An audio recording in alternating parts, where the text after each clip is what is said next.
हे friends, welcome. कैसे हैं आप सब? आशा है आप सभी स्वस्थ होंगे। आप लोगों को एक तस्वीर चुननी है और मैं आपको बताऊंगी कि आपके पर्सन के मन में अभी क्या चल रहा है। पहली जो तस्वीर है हमारी, दो बतखें बनी हैं एंड जो दूसरी तस्वीर है उसमें लड़की को एक लड़का प्रपोज कर रहा है। आप अपने पर्सन का नाम मन में सोचें, अपने रिश्ते को विजुलाइज करें एंड देन एक तस्वीर को चूज़ करें। टाइम स्टैम्प जो है डिस्क्रिप्शन बॉक्स में गिवन है, वहाँ जाएं, टाइम स्टैम्प्स पे क्लिक करें और डायरेक्टली अपनी रीडिंग अपने टाइम स्टैम्प से देखनी शुरू करें। टाइमलेस रीडिंग है, साइकिक रीडिंग है, जब भी देखेंगे तभी रेजोनेट करेगी, लेकिन स्टिल जनरल है तो ज़रूरी नहीं है सभी से पूरी रेजोनेट करे। जो आपसे जितनी रेजोनेट करे उतनी रख लेना, बची हुई को जाने देना। सभी जेंडर, सभी रिलीजियन, सभी कास्ट, सभी लोगों के लिए ये रीडिंग इक्वली अवेलेबल है। Hey friends, welcome. जिन्होंने ये वाला तस्वीर चूज़ की है जिसमें दो बतखें बनी हैं, मैं यहाँ पे बहुत स्ट्रांगली फील कर पा रही हूँ कि आप में से कई लोग सोलमेट कनेक्शन में हो सकते हैं एंड साथ ही में मैं यहाँ पे फील कर पा रही हूँ कुछ लोग ट्विन फ्लेम कनेक्शन में, ट्विन फ्लेम जर्नी में भी हो सकते हैं। आप दोनों का कनेक्शन जो है वो स्पिरिचुअल है, धार्मिक है, जन्मों जन्मों का रिश्ता है आप दोनों का। लेकिन फिलहाल आप लोग नो कांटेक्ट में दिखाई दे रहे हैं या फिर बहुत ही लेस कांटेक्ट में दिखाई दे रहे हैं। प्यार की बात की जाए तो प्यार दोनों तरफ से है। आप जितना आपके पर्सन को प्यार करते हैं, आपके पर्सन भी उतना ही आपको प्यार करते हैं।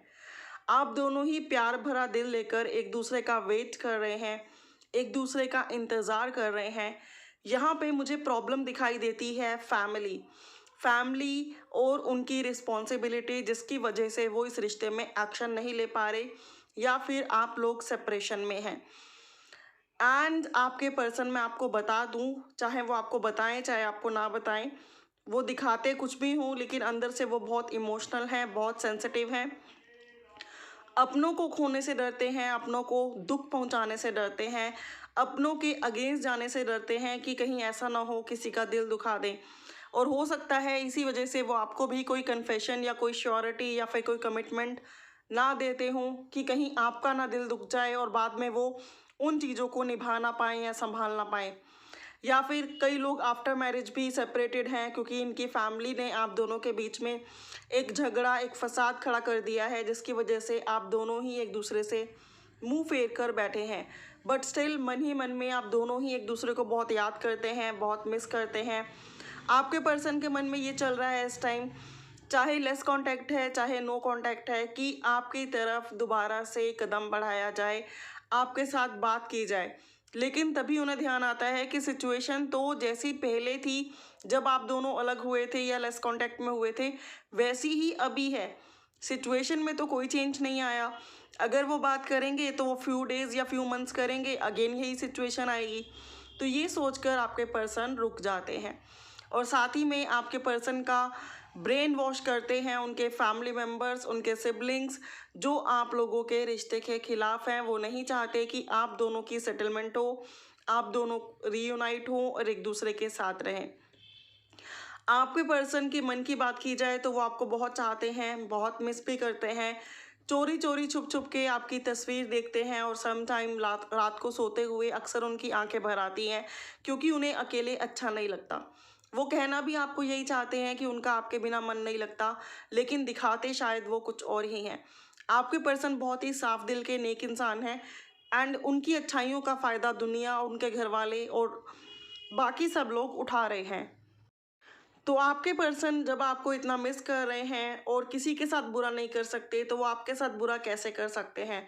अगर कोई प्रॉब्लम हुई है, कोई कन्फ्लिक्ट हुआ है, कोई वाद विवाद हुआ है, तो मैं यहाँ स्ट्रांगली फील कर पा रही हूँ कि नेक्स्ट 4 to 6 मंथ्स में आप लोगों का रिकन्सिलेशन, रीयूनियन होगा या फिर ये पर्सन आपको कमिटमेंट और कन्फेशन देंगे एंड इस रिश्ते की बागडोर संभालेंगे, रिस्पॉन्सिबिलिटी संभालेंगे।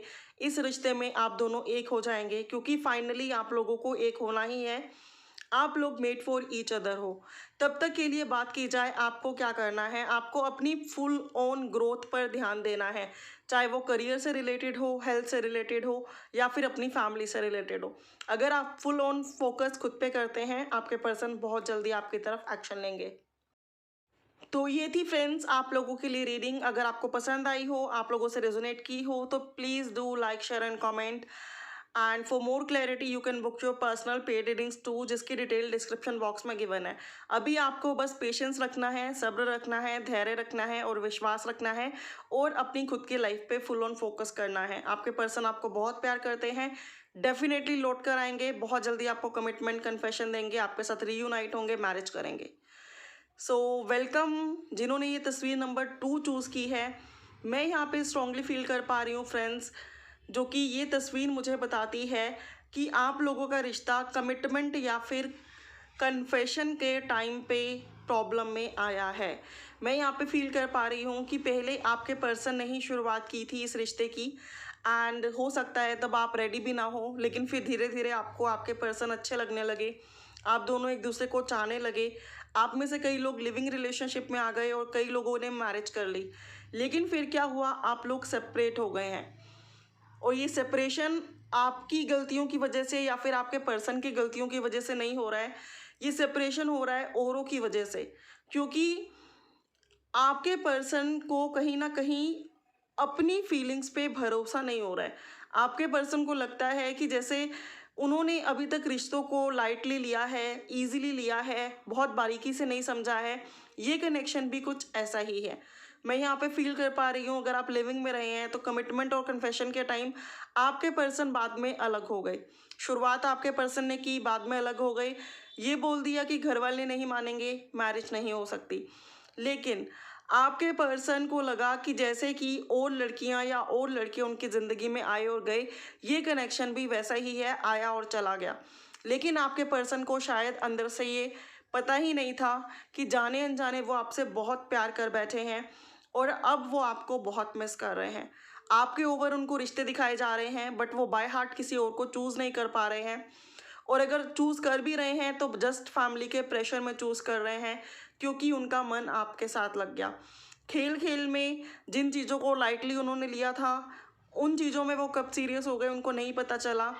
एंड इन चीज़ों को वो अभी भी एक्सेप्ट नहीं करना चाहते। उनको लगता है कि प्यार, ट्रस्ट, ये सब बेकार की बातें हैं जो लाइफ में सिर्फ और सिर्फ पेन पहुंचाती हैं।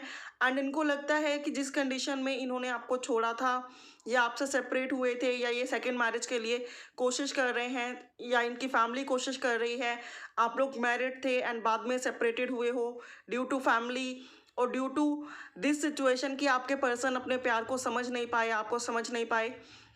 तो मैं बता दूं कि आपके पर्सन को ऐसा लगता है कि अगर अभी आपके तरफ बढ़े भी तो आप शायद इन्हें एक्सेप्ट नहीं करोगे, लेकिन ऐसा नहीं है। ये जानते ही नहीं है कि आप इनसे कितना प्यार करते हो।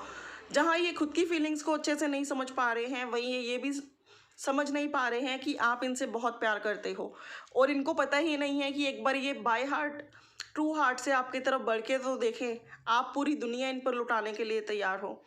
तो आपके पर्सन ना क्वाइट कंफ्यूज दिखाई दे रहे हैं अपनी फीलिंग्स, आपकी फीलिंग्स इस रिश्ते की कशमकश और किसी थर्ड पार्टी सिचुएशन के बीच में, आपके ओवर कुछ और कनेक्शंस और कुछ और रिश्तों के बीच में। तो आपके पर्सन प्रेजेंट में काफ़ी कंफ्यूज है, लेकिन मैं यहाँ पे फील कर पा रही हूँ स्ट्रांगली कि नेक्स्ट 3 to 8 मंथ्स में आपके पर्सन की कंफ्यूजन दूर होगी। सबसे पहले वो खुद की फीलिंग्स को समझ पाएंगे, एंड देन वो कॉमन फ्रेंड्स या सोशल मीडिया के थ्रू आपके बारे में जानने की कोशिश करेंगे, एंड फाइनली इन्हें रियलाइज़ होगा कि आपको अभी भी उनका इंतज़ार है और इन्हें एक्शन ले लेना चाहिए। मैं आप में से कई लोगों के लिए फील कर पा रही हूँ कि आप लोग तो अपनी लाइफ में आगे भी बढ़ना शुरू कर चुके हो कि अगर इस पर्सन को नहीं आना है तो हम अपनी लाइफ में ओपन रहें, आगे बढ़ें, जो कि एक बहुत अच्छी चीज़ है, जो कि अगेन इस पर्सन के आने को बहुत ज़्यादा प्रमोट करेगी, मोटिवेट करेगी, क्योंकि आप अपनी एनर्जी में पूरी तरह से हो, आप कोई बहुत ज़्यादा शौक नहीं मना रहे हो। ऐसा नहीं है कि आपको इनका इंतज़ार नहीं है, बट ऐसा भी नहीं है कि आपने इनकी वजह से अपनी ज़िंदगी रोक दी है। डिवाइन की भी गाइडेंस यही है कि इनकी वजह से अपनी ज़िंदगी मत रोको। नेक्स्ट 3 to 8 मंथ्स में आपके पर्सन आपके साथ रिकन्सिलेशन एंड रीयूनियन करते हुए दिखाई देते हैं। अपनी फीलिंग्स को एक्सप्रेस करते हुए दिखाई देते हैं, सॉरी बोलते हुए दिखाई देते हैं, क्योंकि अब वो काफ़ी ज़्यादा गिल्ट में हैं, रिग्रेट में हैं। उन्हें समझ आ रहा है कि उनकी मिस्टेक्स की वजह से उन्होंने क्या कुछ खोया है। एंड देन डेफिनेटली वो अपने घुटनों के बल टेक कर आपसे माफ़ी मांगेंगे एंड इस रिश्ते की नई शुरुआत करना चाहेंगे और इस रिश्ते के लिए आपसे एक मौका मांगेंगे। आपके लिए गाइडेंस ये है कि जल्दबाजी में कोई डिसीजन ना लेना, देखना और समझना। अगर आपको लगे कि यस अब ये पर्सन एलिजिबल है इस रिश्ते के, तभी आप इनको मौका देना। वैसे तो दिख रहा है कि ये पर्सन काफ़ी सुधर रहे हैं, रेस्ट आपको थोड़ा सा वेट एंड वॉच करना है। तो ये थी फ्रेंड्स आप लोगों के लिए रीडिंग। जिन्होंने पिक्चर नंबर 2 चूज़ की, पसंद आई हो, रेजोनेट की हो, तो please do like, share and comment. Thank you so much for watching. ज़्यादा क्लैरिटी के लिए you can book your personal paid readings too, जिसकी डिटेल डिस्क्रिप्शन बॉक्स में गिवन है। अभी के लिए इतना ही। Bye for now, have a good day, take care, may God bless you.